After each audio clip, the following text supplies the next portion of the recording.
टिकुलिया चमकदार टिकुली सटले बानी कथी टिकुलिया चमकदार टिकुली सटले बानी एही रे टिकुलिया पतिन जना के रखले बानी एही रे टिकुलिया पतिन जना के रखले बानी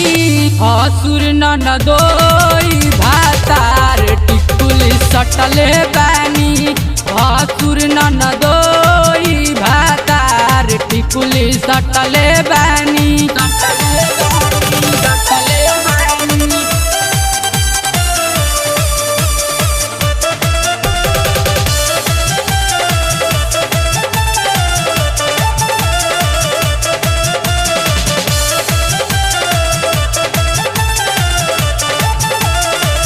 काचरे उमर में शादी भइल जे हमार हो जात जात भसुर के हमली हानि पटाई हो काचरे उमर में शादी भइल जब हमार हो जात जात भसुर के हमली हानि पटाई हो नैना से नैना भोरे होते हम लड़ैले बानी नैना से नैना भोरे होते हम लड़ैले बानी कथी टिकुलिया चमकदार टिकुली सटले बानी कथी टिकुलिया चमकदार टिकुली सटले बानी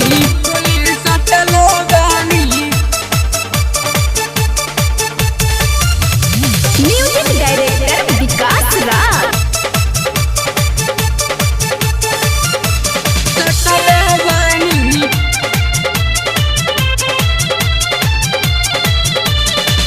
सर से सरक जाला धनी रंग चुनरिया जब भी देख कहे हमके लाल किला के मुनिया लाल किला के मुनिया शहर से सरक जाला धनी रंग चुनरिया जब भी देख कहे हमके लाल किला के मुनिया अजित ही मानसु के गलिया चुमाल हथ घड़ी कटले बानी जे नितेश के गलिया चुमाल हथ घड़ी कटले बानी कथी टिकुलिया चमकदार टिकुली सटले बानी कथी टिकुलिया चमकदार टिकुली सटले बानी।